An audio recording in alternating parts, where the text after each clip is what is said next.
Hello students, আশা করছি সবাই খুব ভালো আছো। দেখো, আজকে তোমাদের বর্ণ বিশ্লেষণ নিয়ে কিছু বলবো। তো বর্ণ বিশ্লেষণের কয়েকটা উদাহরণ আমি এখানে দিয়েছি। তো উদাহরণগুলো আমি এক এক করে বলবো এবং মুখে উচ্চারণের সাথে সাথে তোমরা কিন্তু খুব সহজেই এর বিশ্লেষণটা তোমরা কিন্তু করতে পারবে।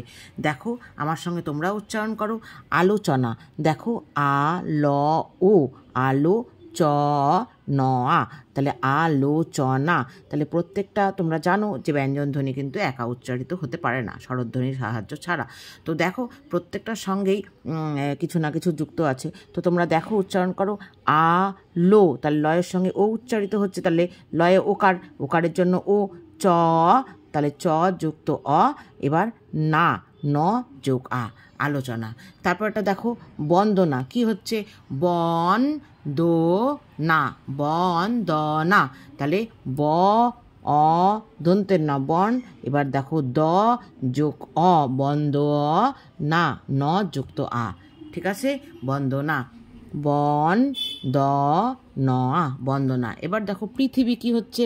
প যোগ রি, তাহলে প এর সঙ্গে রি, তাহলে পৃথি। থ সঙ্গে ই আছে, দেখো, পৃথি, তাহলে থ ই ব, আর বয় যেহেতু দীর্ঘি তাই দীর্ঘই, পৃথিবী। কেমন? তাহলে প রি থ ই ব, এই দীর্ঘই, পৃথিবী। এবার দেখো, সম্ভব। সম্ভবটা কি হচ্ছে? সম্ভব। তাহলে উচ্চারণটা কি?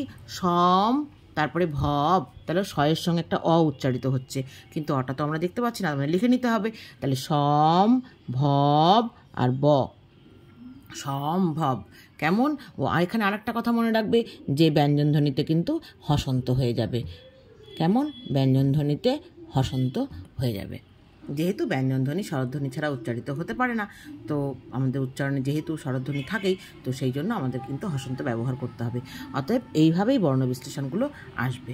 আশা করছি তোমাদের উপকারে আসবে। আমি এর পরের পর্বের ভিডিওতে আরও কিছু উচ্চারণ নিয়ে তোমাদের সঙ্গে আলোচনা করব। আজকে তবে এইটুকু থাক।